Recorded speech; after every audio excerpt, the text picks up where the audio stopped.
Pamor kol buntet ini adalah tergolong pamor titipan dan juga tergolong pamor pemilih, sahabat Pusaka Jawa. Jadi pamor kol buntet dinamakan pamor titipan adalah pembuatannya biasanya di akhir setelah keris akan jadi. Ini kan keris pertama dibikin adalah pamornya pamor kulit semangka.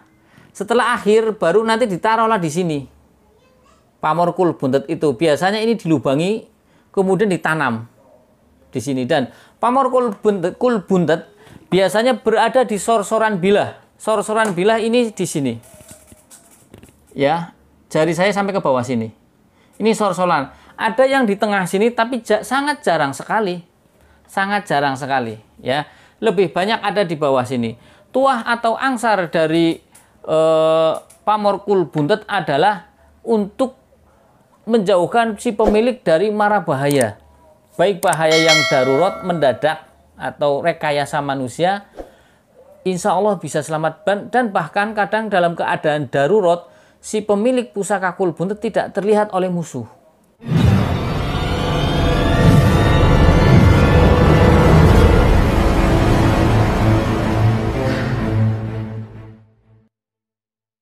Assalamualaikum warahmatullahi wabarakatuh. Salam sejahtera, salam budaya, rahayu, rahayu, rahayu. Berjumpa lagi dengan saya Mas Oo di channel Pusaka Jawa Official. Alhamdulillah wa syukurillah, segala puji bagi Allah yang telah memberikan segala nikmatnya. Nikmat yang paling besar bagi kita adalah nikmat iman dan Islam, dan juga nikmat diberikan kesehatan. Di antara nikmat-nikmat yang lainnya yang tidak bisa kita sebutkan secara zahir maupun batin. Salawat serta salam semoga selalu tercurah kepada junjungan Nabi besar kita Nabi Muhammad SAW beserta keluarganya, sahabatnya, serta pengikutnya ila yaumil akhir. Allahumma ja'alna minhum. Semoga kita semua diakui oleh Rasulullah SAW nanti di akhirat kelak sebagai umatnya dan mendapatkan syafaat dari beliau. Sahabat Pusaka Jawa dimanapun Anda berada, semoga sahabat Pusaka Jawa selalu dalam kondisi yang terbaik, diberikan kebahagiaan yang tak terduga, dijauhkan dari segala mara bahaya baik zahir maupun batin, dijauhkan dari segala musibah baik musibah banjir, longsor, gempa, angin topan maupun musibah-musibah yang lain seperti kena penyakit. Semoga yang sedang sakit Allah angkat penyakitnya dan diberikan kesehatan serta diberikan ganjaran berupa pahala karena sudah bersabar menerima qadarullah berupa penyakit. Kemudian yang sedang pailit atau rezekinya seret, semoga Allah segera bukakan keran rizkinya lebar-lebar agar sahabat Pusaka Jawa mendapatkan rizki yang berlimpah, kemudian berkah sampai ke anak cucu sahabat Pusaka Jawa. Sahabat Pusaka Jawa dimanapun Anda berada, kali ini saya akan membabar satu bilah pusaka berdapur keris lurus sejuta umat. Kalau saya bilang keris lurus berdapur sejuta umat, tentunya sahabat Pusaka Jawa yang sudah nonton channel-channel saya sebelumnya pasti tahu dapur itu. Saya menamakan dua dapur ini sejuta umat, yaitu keris dapur brojol maupun keris tilam. Kenapa dinamakan dapur sejuta umat? Mas O mengatakannya dapur sejuta umat karena ketika kita hunting, kita berburu ke satu daerah, ke desa-desa, kebanyakan kita menemukan dua keris itu yang lebih dominan banyak, mungkin bisa kapasitasnya 70%.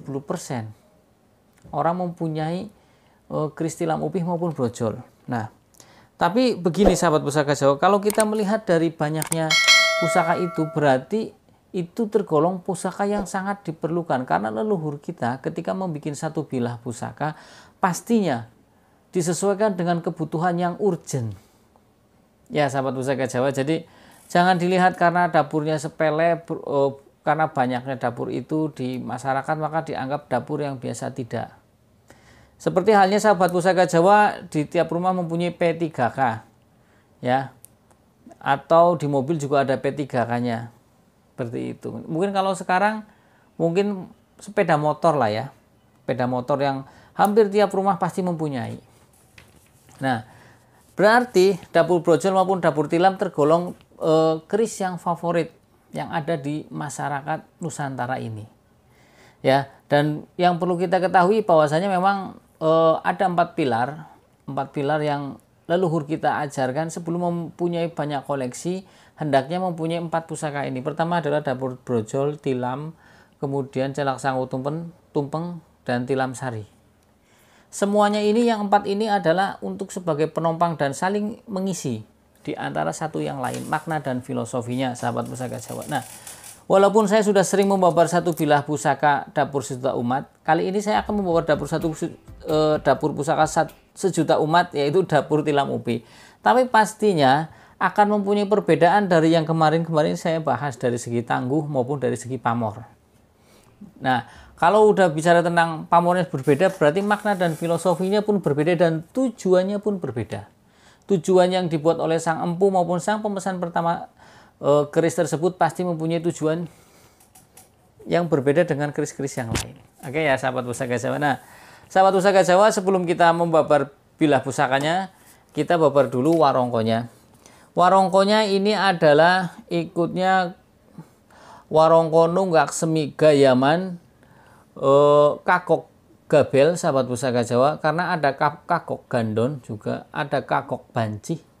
Nah, sahabat pusaka Jawa, kalau kita melihat pendoknya, ini pendoknya adalah blewah kuningan lamen, ini tebel kayak 0,5 juga tebelnya. Kemudian kalau melihat kayunya, ini kayunya adalah katimoho pelet, sahabat pusaka Jawa. Kayunya adalah katimoho pelet. Kemudian untuk mendaknya adalah kendit silang mirah, ya, kendit silang mirah. Kemudian untuk handle atau dedernya ini ikutnya adalah wanda taman, sahabat pusaka Jawa. Wanda adalah bentuk kayak sahabat pusaka Jawa. Nah, kita buka bilahnya, sahabat pusaka Jawa. Bismillahirrahmanirrahim. Nah, sudah sering saya jelaskan bahwasanya ciri-ciri tilam upih itu mungkin sudah paham semua, karena sudah saya paling sering membabarkan dapur tilam upih. Tapi alangkah baiknya atau tidak ada salahnya saya review ulang lagi, karena barangkali ada subscriber yang baru nonton video saya atau channel saya. Oke, sahabat pusaka, kita lihat di sini. Ciri-ciri dari keris dapur tilam upih adalah bilahnya sedang, kemudian bilahnya lurus, kemudian bilahnya pipih, tidak memakai odo-odo. Apa itu odo-odo, Mas? Odo-odo adalah seperti punggung ontak, agak lancip, tapi kalau diraba itu agak begini jengluk gitulah ya, tapi ini pipih kayak ya. Kemudian gandiknya lugas atau polos, memakai tikel alis. Di sini ada tikel alis. Tikel alis adalah cekungan seperti alis manusia di sini. Ini kalau diraba ada. Berhubung ini pamornya full sampai ke tikel alis, jadi tidak terlihat. Tapi kalau diraba ada. Kemudian memakai belumbangan atau pejetan. Ini sahabat pusaka Jawa. Kemudian sudah lurus, polos belakangnya, tidak ada grenengnya. Oke ya, sahabat pusaka Jawa, paham ya? Nah, oke. Nah, sahabat pusaka Jawa, ini di sini ada dua bilah. Di dapur pusaka ini, tilam upih ini ada dua pamor, yaitu pertama pamor ngulit semangka, kemudian yang kedua adalah pamor kul buntet. Pamor kul buntet sendiri kalau orang Sulawesi Selatan mengatakan pamor baribojo. Oke, baribojo. Jadi kalau orang yang Sulawesi pasti tahu dengan pamor baribojo ya. Pamor baribojo ya pamor kul buntet. Sekarang kita bahas dulu tentang pucukan bilahnya. Pucukan bilahnya ini adalah nyujen, sahabat pusaka Jawa. Pucukan bilah ada 6. Pertama nyujen, anggabah kopong, ambu tutumo, nutup gambir, ya. Kemudian ada nugi pinetet, kemudian ada ngumyang. Oke, sahabat pusaka Jawa. Nah, sahabat pusaka Jawa, kalau kita lihat dari gonjonya, ini gonjonya adalah sabit rontal, karena di belakangnya agak begini. Oke ya. Nah, kemudian gonjo sendiri kan ada berapa? Ada sabit rontal, ada gonjo dungkul, ada kelap lintah, ada gonjo wilut, ya kan? Seperti itu. Nah, sahabat pusaka Jawa, kalau kita melihat dari pamornya, di sini ada pamor ngulit semangka, ya. Pamor ngulit semangka adalah pamor sejuta umat juga, dalam arti pamor yang banyak sekali ditemui di bilah pusaka baik badik, pedang, tombak yang ada di Nusantara. Ya, di Pulau Jawa, Madura, Sumatera, Bugis, banyak. Oke. Nah, sedangkan kalau untuk pamor ngulit semongko sendiri adalah tergolong pamor melumah. Pamor melumah artinya adalah pamor yang tidak pemilih, semua orang bisa memiliki. Ya, jadi pamor ngulit semongko atau kulit semangka, orang Melayu bilang kulit semangka karena motifnya seperti motif kulit semangka dengan garis-garis yang tidak beraturan di seluruh bilah, ya, ngacak begitu, ya kayak kulitnya semangka. Nah, sebagian pencinta keris beranggapan tuah atau angsar dari pamor ngulit semangka adalah untuk memperluas pergaulan. Ya, jadi diharapkan si pemilik dari pamor ngulit semangka pergaulannya luas karena begini, tidak semua orang mudah untuk bergaul dengan orang lain ya, artinya. Ada orang yang minder, orang yang agak pemalu, tidak pede, minder kalau bahasa Tegalnya minder, berbes Tegal minder ya. Kemudian introvert bahasa itu nih, suka menyendiri, tidak mau bersosialisasi, dia lebih enjoy di rumah. Bahkan kadang setelah di rumah pun di kamar saja. Nah, jadi pamor dari ngulit semangka adalah mempunyai tuah atau angsar atau harapan dan doa dari sang empu adalah agar untuk memperluas pergaulan, berarti untuk mempermudah. Orang yang mempunyai ini dipermudah dalam bersosialisasi terhadap siapapun. Cocok dipakai untuk orang pedagang, pengacara, kemudian apalagi maklar. Ya pokoknya orang yang lebih banyak berhubungan dengan banyak orang di luar. Oke, sahabat Pusaka Jawa, kalau kita melihat pamor yang kedua adalah pamor kul buntet. Ini pamor kul buntet. Ya. Oke. Pamor kul buntet ini adalah tergolong pamor titipan dan juga tergolong pamor pemilih, sahabat Pusaka Jawa. Jadi pamor kul buntet dinamakan pamor titipan adalah pembuatannya biasanya di akhir setelah keris akan jadi. Ini kan keris pertama dibikin adalah pamornya pamor kulit semangka. Setelah akhir baru nanti ditaruhlah di sini. Pamor kul buntet itu biasanya ini dilubangi kemudian ditanam di sini, dan pamor kul buntet biasanya berada di sorsoran bilah. Sorsoran bilah ini di sini. Ya, jari saya sampai ke bawah sini. Ini sorsoran. Ada yang di tengah sini tapi sangat jarang sekali. Sangat jarang sekali, ya. Lebih banyak ada di bawah sini. Tuah atau angsar dari pamor kul buntet adalah untuk menjauhkan si pemilik dari mara bahaya.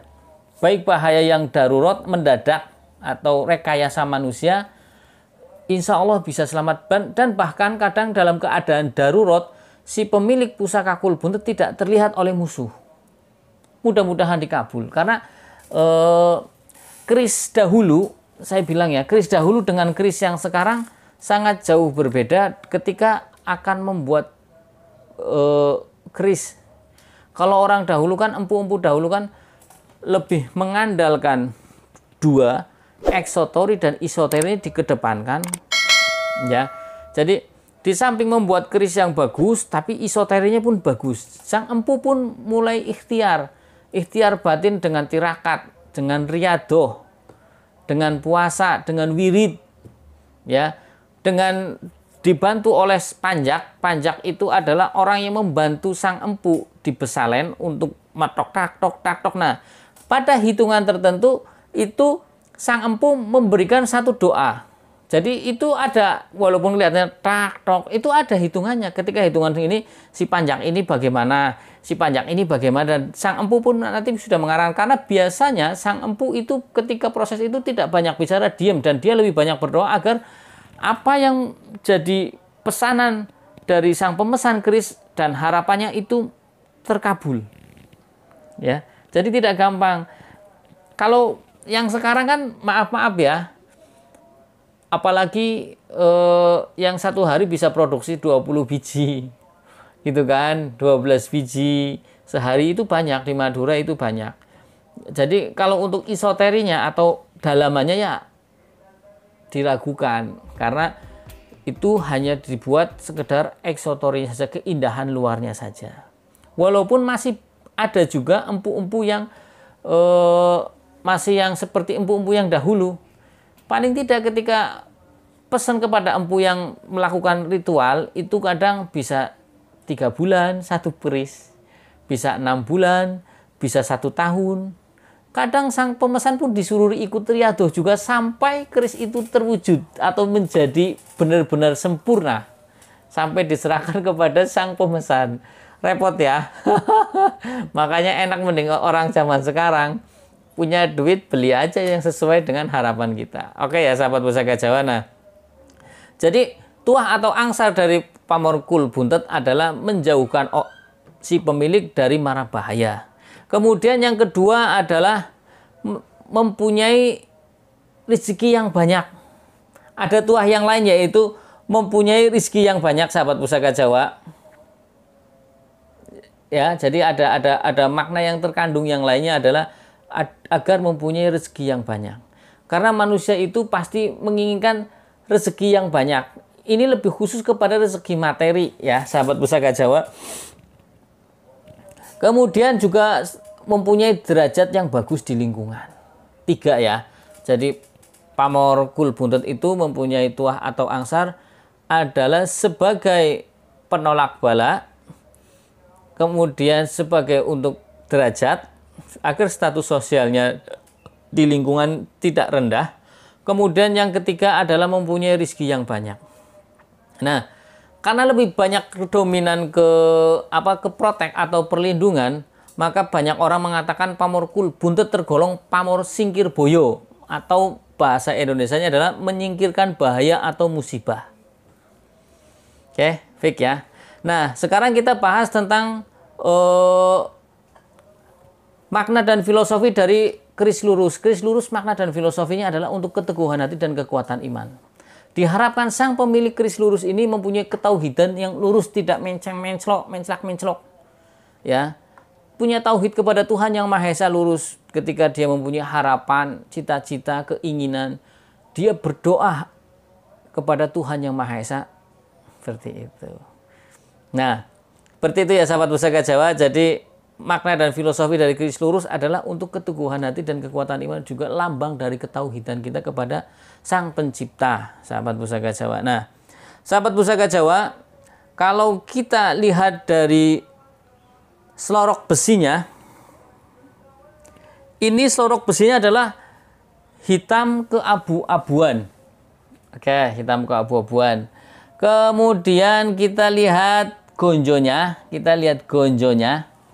gonjonya dengan sirah cicak yang kecil, agak memanjang, ya. Ini gonjonya, ya.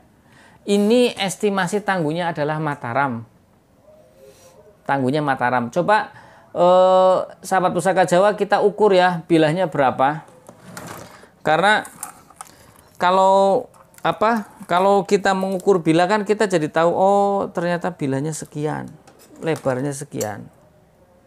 Ini digolongkan patrem atau bukan gitu. Panjang bilahnya 32 cm berarti tidak digolongkan patrem, karena yang digolongkan patrem adalah 30 cm ke bawah. 29 itu ya, 30 sampai ke bawah. Kemudian lebar bilahnya ini adalah 2 cm sahabat Pusaka Jawa, lebar bilahnya 2 cm. Ya. Ini besinya terlihat kering sahabat, wasuhannya terlihat kering. Ya. Ini besinya. Nah, sahabat Pusaka Jawa, kalau kita rangkum tentang makna dan filosofi dalam satu bilah keris tilam upih ini, ya, makna dan filosofinya, pastinya juga kita akan membahas tentang tuah atau angsar dari tilam upih. Tilam artinya adalah tikar atau pembaringan, ya. Kemudian upih ada yang mengatakan artinya adalah ibu. Nah, kalau kita rangkum dua-duanya adalah posisi tikar itu adalah sebagai alas untuk melindungi manusia dari ketidaknyamanan ketika duduk maupun ketika berbaring dari rasa dingin. Ya sahabat, dari rasa kotor. Tikar posisinya selalu di bawah. Dan seorang ibu adalah kebanyakan mengayomi terhadap anaknya. Ataupun kepada siapa? Jiwa seorang ibu. Nah, makna dan filosofi dari tilam upih adalah agar kita menjadi orang yang tawadu, rendah hati, ya, rendah hati dalam arti rendah hati itu bukan minder ya, rendah hati itu orangnya low profile. Bahasa Tegalig low profile. Nah, kemudian dia orangnya legowo, lapang dada. Ketika ada tamu datang, dia selalu menghamparkan tikarnya, welcome, selamat datang. Ada perlu apa? Ketika dia menceritakan masalah-masalah, setidaknya kita menjadi pendengar yang baik. Kemudian kalau syukur-syukur kita bisa memberikan solusi yang tepat dan pas. Sehingga tamu yang datang ke kita pulang-pulang mempunyai rasa satu kepuasan. Apa yang menjadi permasalahannya setidaknya sudah terkurangi dengan kita memberikan masukan maupun dengan menerima mereka dengan baik dan kata-kata yang baik pula. Oke, sahabat Pusaka Jawa. Nah, tua atau angsar tilam upih juga adalah lebih cocok kepada orang yang sudah berkeluarga dan untuk ketentraman keluarga. Ya, karena tikar adalah dasar.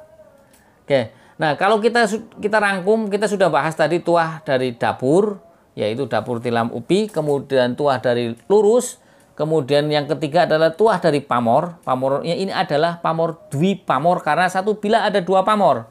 Ketika satu pusaka ada dua pamor, secara otomatis nilai ekonominya lebih tinggi daripada yang satu pamor. Karena apa? Pembuatannya lebih rumit. Seperti itu. Ya, sahabat Pusaka Jawa. Nah, sahabat Pusaka Jawa dimanapun Anda berada, kalau kita rangkum secara keseluruhan adalah besar harapan dari sang empu maupun sang pemesan awal dari keris ini adalah si pemegang keris ini menjadi orang yang selamat dunia akhirat, menjadi orang yang supel, ya, menjadi orang yang kaya, menjadi orang yang setelah kaya, biasanya kalau orang kaya itu statusnya tinggi. Ketika sudah menjadi kaya, otomatis statusnya sudah tinggi. Itu tanpa dicari pun orang sudah menganggap dia melebihi dari yang lain. Derajatnya lebih tinggi, status sosialnya seperti itu. Nah, berarti kalau dirangkum adalah besar harapannya adalah dengan lambang ngulit semangka ini si pemilik menjadi luas pergaulannya. Setelah luas pergaulannya pun rezeki pun akan gampang datang. Ketika rezeki akan datang menjadi orang yang kaya. Ketika menjadi orang kaya, otomatis status sosialnya di lingkungan tersebut menjadi tinggi. Kemudian dilambangkan dengan lurus, orang tersebut ketika mencapai dalam satu pencapaian untuk menjadi orang kaya, prosesnya dia tidak melanggar aturan agama maupun aturan norma-norma pemerintah. Orang yang lurus lah ya. Berjualan pun jualan yang lurus, yang halalan, bukan jualan narkoba seperti itu. Ya. Kemudian setelah menjadi orang kaya, pastinya ada pro dan kontra atau orang yang suka maupun yang tidak suka. Nah, pamor kul buntet ini bertugas atau harapan dan doa dari sang empu adalah selamat dari serangan bahaya manusia. Ya, kalau zaman dulu kan tahu sendiri polisi jarang, ya kan, pergi kemana-mana pakai kuda atau bagaimana, jadi barangkali ada rampok ataupun bagaimanalah, mudah-mudahan diberikan keselamatan. Ya, seperti itu sahabat Pusaka Jawa. Jadi intinya dari pusaka tilam upih ini adalah orangnya menjadi orang yang kaya raya, selamat badannya juga selamat hartanya, orangnya pun lurus, tidak mencong-mencong tauhidnya, dan orangnya pun legowo. Ketika ada orang membutuhkan bantuan datang ke dia, dia menerima dengan baik, bahkan mudah-mudahan memberikan solusi yang terbaik. Sahabat Pusaka Jawa dimanapun Anda berada, cukup sekian dari saya. Ya, bila ada salah-salah kata, saya minta maaf. Kesalahan mutlak milik saya, kebenaran milik Allah Subhanahu wa Ta'ala. Kemudian untuk sahabat Pusaka Jawa yang baru nonton channel video saya, silakan pencet tombol subscribe, like, share, and comment. Kemudian jangan lupa pencet tombol notifikasi lonceng agar sahabat Pusaka Jawa selalu mendapatkan video-video ter-up to date dari saya. Ya, sahabat Pusaka Jawa yang sedang menjalankan puasa, saya ucapkan selamat beribadah puasa. Semoga lancar, sukses, dan selalu tidak cuma puasanya, ibadah-ibadah yang lain pun tidak bolong. Ya, sahabat Pusaka Jawa, dari saya itu saja. Wassalamualaikum warahmatullahi wabarakatuh. Salam sejahtera, salam budaya, rahayu, rahayu, rahayu.